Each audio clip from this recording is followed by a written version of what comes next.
আমাদের আধা সামরিক বাহিনী বিজিবি জুলাই আগস্টে ছাত্র জনতার উপরে নির্মম হত্যাযজ্ঞ চালিয়েছিল। বিশেষ করে দুজন আসামি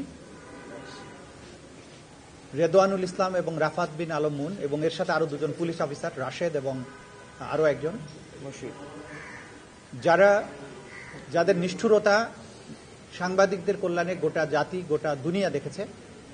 যে অটোমেটিক রাইফেল দিয়ে সাবমেশিন গান দিয়ে নিরস্ত্র নিরীহ ছাত্র জনতার উপরে টার্গেট করে করে এই 2 দিনে 28 জনকে হত্যা করা হয়েছিল।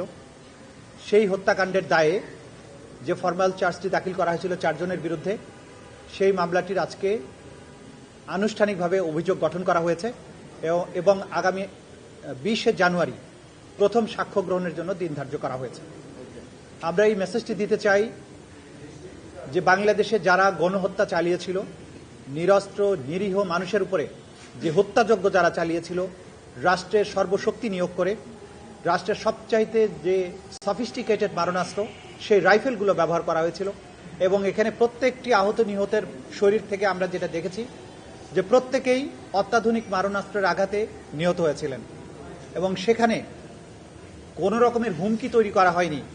এই যারা তাদেরকে গুলি করেছিল তাদের উপরে কোনো হুমকি এই ছাত্র জনতা তৈরি করেনি, যদিও তারা একটা প্লি নেওয়ার চেষ্টা করেছিল যে টেলিভিশন ভবনকে রক্ষা করার জন্য তারা গিয়েছিলেন। কিন্তু যে সময়ে এই হত্যাকাণ্ডগুলো পরিচালিত হয়েছে, ছাত্র জনতা সবগুলোই টেলিভিশন সেন্টার থেকে অনেক দূরে অবস্থান করছিলেন, তাদের হাতে কোনো ধরনের অস্ত্র ছিল না, তারা কোনো রকম হুমকি তৈরি করেনি।